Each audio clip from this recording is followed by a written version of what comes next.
Pour cette édition 2026 du Week-end Bien-être, nous débutons avec Déborah avec la gym hypopressive. En salle mercière, il s'agit d'une technique de respiration et de posture visant à réduire la pression abdominale. Madame, je m'appelle Déborah, je suis certifiée en gymnastique hypopressive, je suis naturopathe et aujourd'hui je suis là pour vous présenter des exercices qui vont vous aider à fortifier toute la zone pelvienne. C'est ok? Ok. Et on va commencer à faire les exercices, donc vous allez copier ce que je fais. Et ensuite, je vais vous expliquer.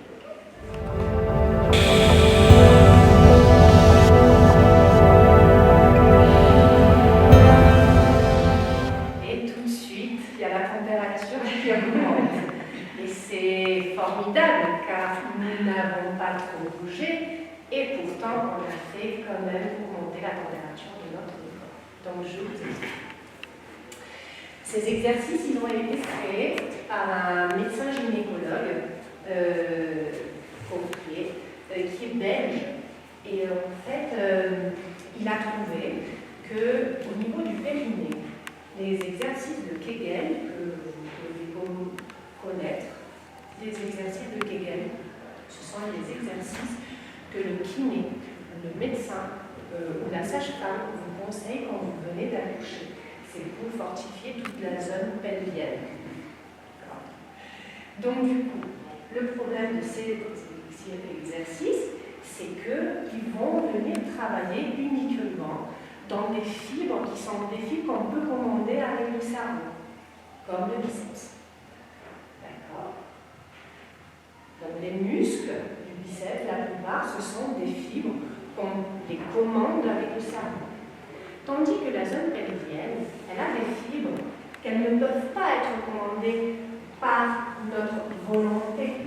Elles vont être activées de façon involontaire. Donc les exercices de Kegel ne vont pas pouvoir activer ces fibres. Donc ça ne va pas servir à grand-chose. Donc du coup, cette position-là, au moment même où on met un peu d'inclinaison, quand change notre point de gravité du corps. Déjà, je ne sais pas si vous mettez la main dessus, le ventre, vous allez déjà sentir qu'il y a quelque chose qui se passe. D'accord? Il y a quelque chose qui se passe dans la zone pelvienne. Ensuite, qu'est-ce qu'on va faire? On va mettre cette inclinaison, d'accord? Une élongation avec le corps. Une élongation. On va venir faire un double monton. Qu'est-ce qui est le double monton? On va imaginer qu'on va prendre une mandarine, une petite orange, et qu'on va venir coincer au niveau de notre menton. Okay. C'est comme si on venait nous tirer par cette partie.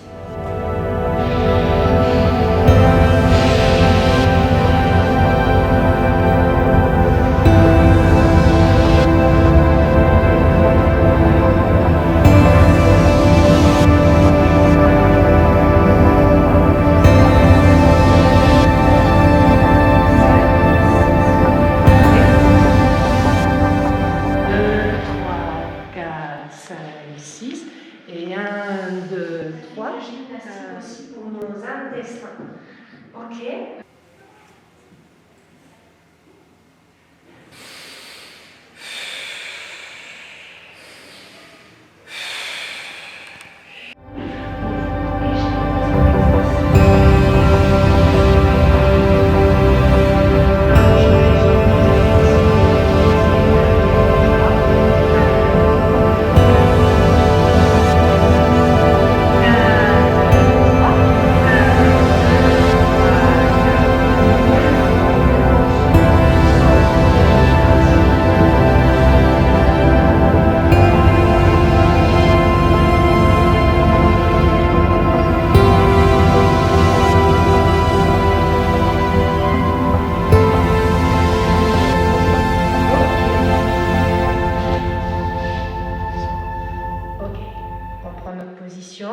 Et on inspire. 1, 2, 3. 1, 2, 3, 4, 5, 6. Direction la yourte, où avait lieu un atelier d'autoréflexiologie.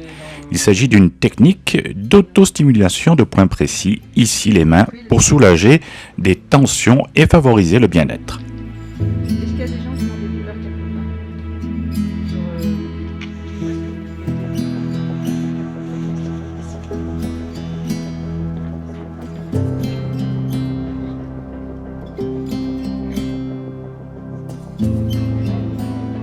Oui ou non? Peut-être là, faut peut-être rester. Alors, si c'est de la... Alors, tout dépend.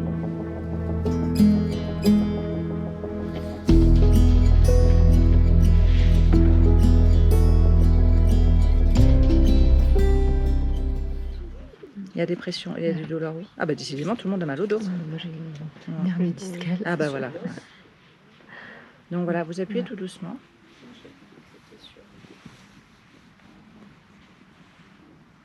Voilà. Est-ce que c'est moins sensible? Nous retrouvons Déborah au cinéma qui s'est transformée en salle de massage sur chaise.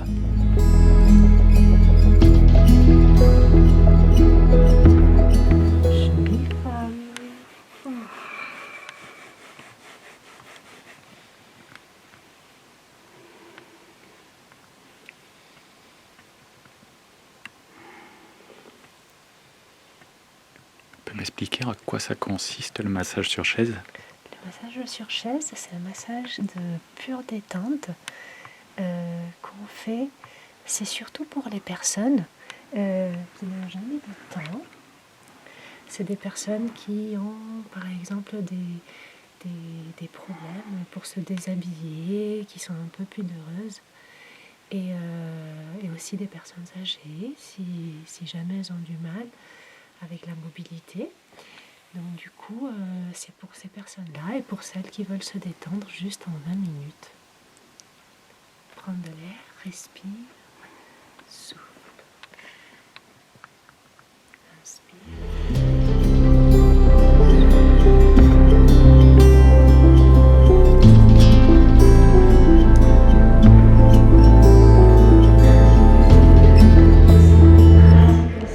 Retour en salle Mercière pour une séance de Qigong.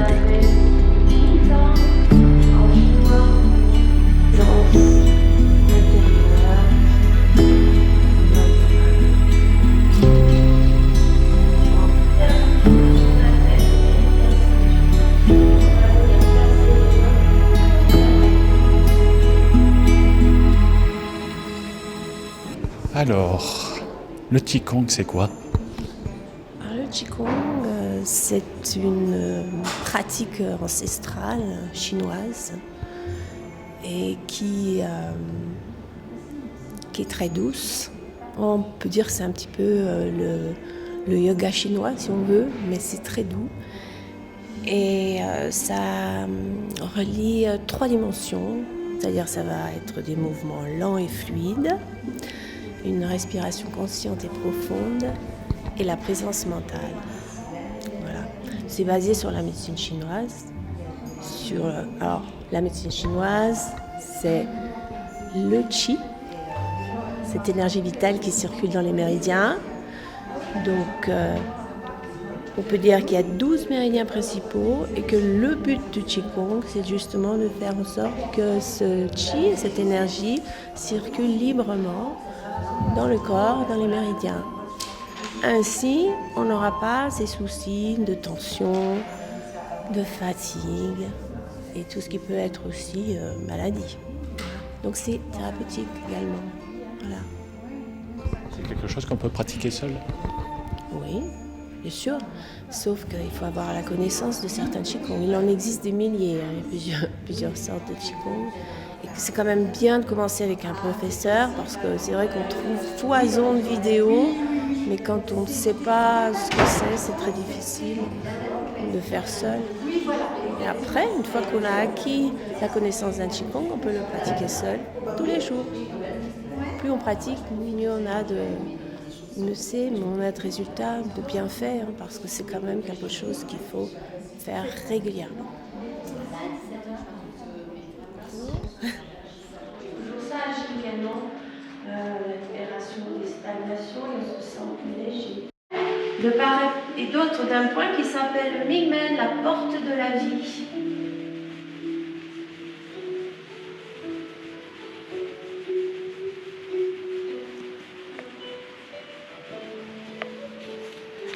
Ça commence à chauffer. Ensuite, on va passer au membre supérieur. On va masser dans le sens du méridien, commençant par le bras gauche. La pince, pouce index, on masse le papillon et le lobe.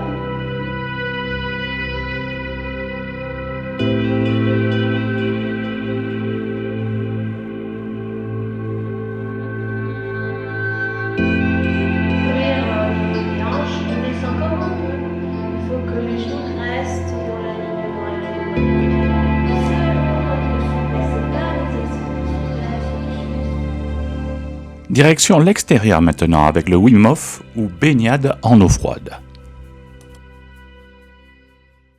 Tu veux pas te baigner? Non, en profiter. je pense pas. Tu vois, il va voir. tu peux cumuler les deux, quoi, profiter. Olivier, il est bien tenté, mais moi... Ouais, mais Olivier va rentrer aussi de grille de force. On a trouvé un super spot. force aussi.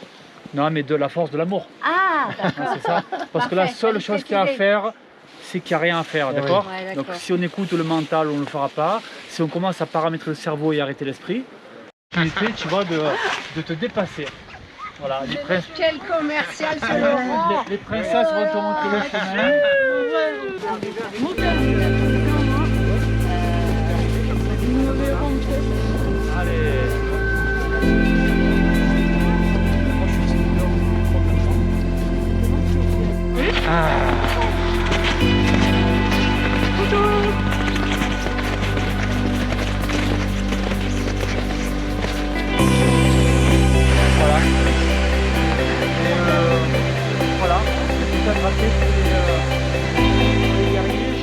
Donc merci d'être ici. Comme je disais, donc c'est un grand bonheur pour moi d'être ici parce qu'on va partager une méthode qui peut changer votre vie. On est tous débordés dans notre quotidien et l'avantage c'est que normalement on se lave tous les jours. Donc l'idée c'est de se mettre dans l'inconfort, c'est de tourner le thermostat pour que l'eau soit plutôt froide que chaude. Un auteur a écrit un livre qui s'appelle « Civilisé à en mourir ». Et l'auteur dit qu'à cause de notre confort constant, c'est-à-dire il fait très froid, on se couvre, il fait très chaud dans la clim, qu'on a limité ou empêché notre système immunitaire de travailler. Donc la méthode est basée sur 3 piliers. Donc je disais tout à l'heure, c'est pas je rentre, je ressors, c'est un avant, un pendant, un après. Et l'avant, comme tu disais à tes enfants, c'est qu'on va faire des respirations. Donc sachez que quand on va rentrer dans l'eau, il y a une stratégie qui est hyper puissante du système nerveux, c'est que les vaisseaux sanguins vont se rétracter. C'est le principe même d'une sauvegarde intérieure, car il fait tellement froid qu'on parlait de 10 minutes, 15 minutes ou 30 minutes de survie, mais il fait tellement froid que le corps n'arrivera pas à garder la structure chaude tout entière pendant longtemps. Donc il va prioriser, il va sacrifier. Ça fait que les frissons vont se mettre en mouvement. Les frissons, donc, ce sont des petits muscles qui vont vibrer de manière légère, jusqu'à beaucoup plus, des gros frissons violents. Et donc l'idée des frissons, c'est de réchauffer le corps. On dit que quelqu'un qui frissonne se réchauffe 3 à 4 fois plus rapidement que quelqu'un qui ne frissonne pas. Le plus longtemps possible. Lorsque vous avez besoin de respirer, tous ensemble on inspire, on gonfle les poumons et on arrête de respirer, poumon plein. On contracte légèrement. Je lâche. Dedans. Dehors. Encore. Encore. Sur les expirations. Encore 6. On va garder cette concentration à essayer peut-être quelques secondes.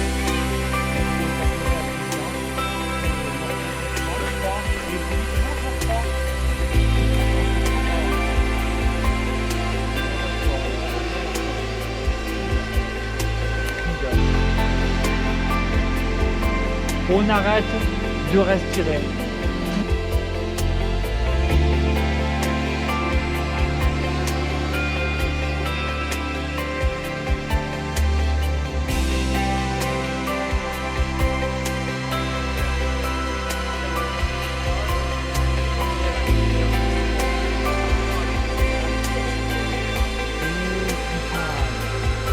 Relâchez les mâchoires. Expirez. L'air entre et l'air sort. Encore, inspire. Expirez. Rappelez-vous, à un moment, on va mettre peu du mouvement. On va mettre de l'intensité. Ventre, poitrine, tête, et on lâche. Inspire. Expire. Tirez le liquide encéphalo-rachidien.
C'est trop tard pour certaines. Certains.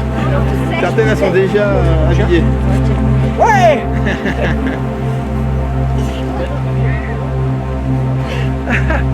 C'est long.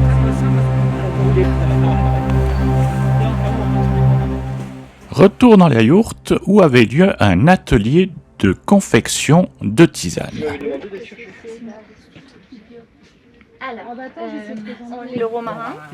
Est-ce que vous avez une idée pour celle-ci? Du framboisier. Tiel. Non. Altier. Est-ce que ça vous dit quelque chose? Noisetier, non? Ah, ça ressemble, Ça ouais. ressemble, C'est vrai qu'on a un peu les chatons qui ressemblent aux noisetiers, mais c'est un arbre. D'accord. Non, le frêne, Non, il a c'est pas tout à fait ça. On peut en extraire une sève au printemps. Ah, du boulot? Oui, voilà. C'est le boulot. Ok. Sans l'écorce, c'était Ça. Est-ce que vous savez ce que c'est que ça? On en trouve vraiment. C'est super facile, mais c'est vrai qu'en sec, on dirait du lichen, mais c'en est pas. Ouais. Alors, est-ce que vous avez. Ça commence par quoi? C'est une plante qu'on utilise pour la sphère génitale et digestive. L'alchimie? Non. Non. Cranberry? Non, c'est une plante, vous Non. avez dit. Peut-être vous en avez pas entendu parler. Elle a le nom d'une déesse. Ah, Ok. c'est le cyste? Non. Alors, Circé. en latin, c'est Artemisia. Voilà. Et donc, c'est l'armoise. Ah, là. Voilà. On ne connaît pas ces choses. Est-ce que ça vous dit quelque chose? plantain. Oui, exactement. Quoi? À quoi on reconnaît le plantain? Voilà. Donc le plantain, il est souvent à nos pieds. Donc on marche tout en dessus. Il adore le terrain très compact. Donc il pousse même entre le béton. Il adore être piétiné. Ou soit des feuilles plutôt comme ça, rondes, et qu'on appelle le plantain majeur. Mais les deux s'utilisent en médecine douce ou en phytothérapie. Et en fait, il a des traits qui partent comme ça. Presque parallèles, même s'ils partent tous du même endroit. Ça, c'est une plante du printemps. Est-ce que vous connaissez? Le coucou. Ouais, c'est le coucou. Ou la primaire. Voilà, ça vous avez reconnu ou pas? Oui. Voilà, le sureau. Et le gros tas là? Oui. Après on a le tilleul. En fait, toutes ces plantes sont bonnes aussi pour la peau. On peut toutes les infuser et les utiliser en compresse. On peut les utiliser soit pour la beauté, c'est-à-dire le soir ou le matin, se laver le visage, mais aussi se désinfecter le visage, enfin ça dépend lesquels. L'ortie, on peut en faire une infusion, pourquoi? Le foie. Non, les cheveux, exactement, ça stimule la pousse des cheveux. Voilà, parce qu'elle va Qu'est-ce qu'on va faire en tisane détox?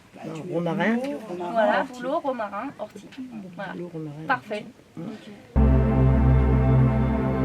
Nous allons suivre un groupe qui a décidé de confectionner une tisane détox à base de feuilles de bouleau, d'ortie, de sureau et de romarin.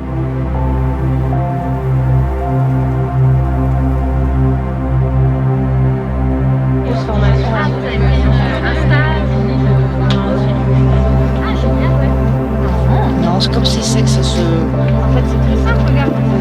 C'est comme de la poussière. Parce que là, on dirait qu'il y en a beaucoup. Allez-y remplissez et puis on va voir. C'est que j'écris très mal. Hein. J'étais en posture comme ça. En posture de doigt. Voilà. Et on va en refaire une. Ça, c'est quoi? Alors ça, c'est la tisane d'hiver par excellence. On a mis certaines plantes qu'on avait dans l'atelier, comme le sureau, la prime vert, et on a mis du romarin pour l'effet tonique sur l'organisme, aussi un peu diurétique, pour le foie. Et aussi, il y a de la sarriette, qui est un anti-infectieux. Ah oui, voilà. L'imagerie là, ouais. Ça y est, tu vas goûter. C'est jusqu'à quelle heure normalement c'est terminé? Alors là, il faut demander aux personnes qui ont participé à l'activité. À votre santé. Il y a un air de ressemblance. Pareil. Je crois qu'elle m'a faite. Le lendemain, c'est en compagnie d'Onil que nous partons pour une balade en raquette yoga. Bon, alors on va rentrer dans le vif du sujet, l'histoire du yoga. À votre avis, le yoga c'est quoi? Allez, il n'y a pas de mauvaise... Respiration. Il y a de la respiration. Une réponse chacun.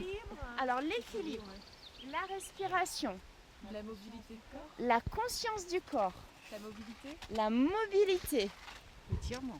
les étirements, la souplesse, le renforcement. Allez, c'est pour Bérénice, c'est la réponse de Bérénice. Est-ce que ça s'arrête au corps le yoga? Mental. Ah oui, Alléluia, merci. Parce que sinon, j'ai l'impression d'être sur un cours de pilates ou de gym ou de ça vous parle? En fait, à la base, c'est une philosophie de vie parce qu'on le réduit souvent à l'aspect postural et au corps, mais en fait, le corps n'est qu'un outil qui va nous permettre en fait d'appliquer certaines techniques effectivement de postural, certaines techniques de respiration pour ensuite commencer à se concentrer, pour ensuite rentrer en méditation et pour ensuite atteindre la libération. Mais en fait, le corps n'est qu'un outil. Pourquoi on fait des postures à votre avis? Ça sert à quoi? la finalité des postures.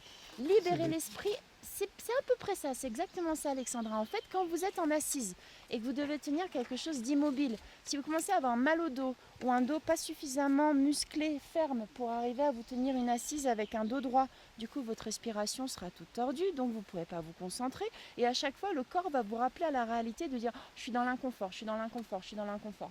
Alors que si vous entraînez suffisamment votre corps à ce qu'il soit suffisamment souple et ferme pour tenir une assise longtemps, alors là c'est régalade, vous allez pouvoir vous installer dans une posture confortable et ensuite vous concentrer et ensuite méditer. Vous voyez ce que je veux dire? C'est juste une étape. Donc à la limite on s'en fiche si on ne fait pas la posture sur la tête, on s'en fiche si on ne fait pas le grand écart. Par contre, bien évidemment, il faut que notre dos soit suffisamment droit, suffisamment musclé et suffisamment souple. Donc tout à l'heure pendant la pratique, et aussi ce qu'on va faire debout, on va le tourner dans tous les sens. Ça vous dit? Ok.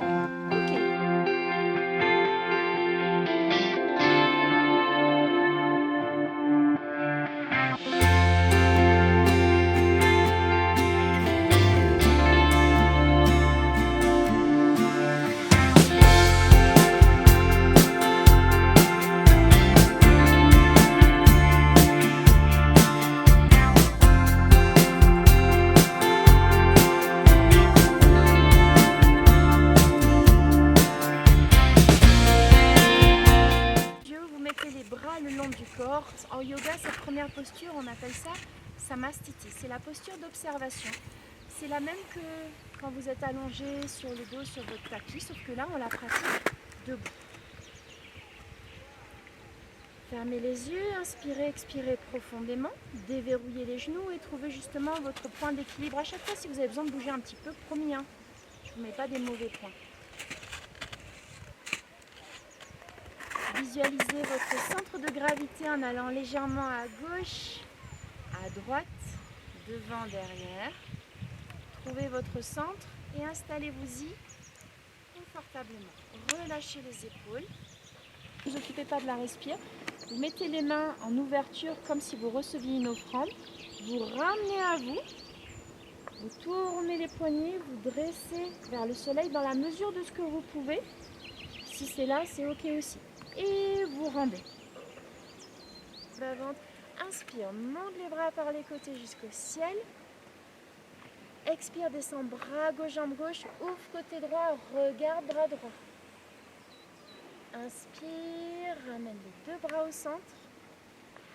Expire, bras droit, jambe droite, ouvre côté gauche.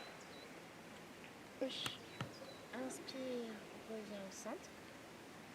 Encore une fois, expire, gauche, rotation gauche. Grand, bien panique, les fils invisibles.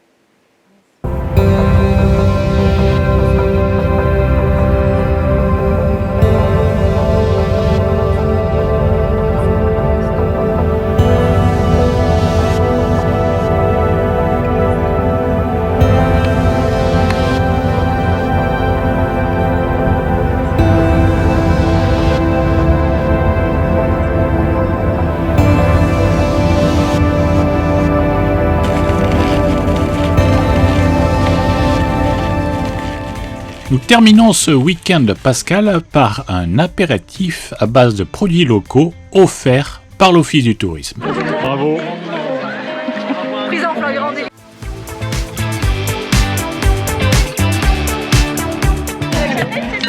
Sirop de pêche, sirop de menthe, sirop de grenadine. Et c'est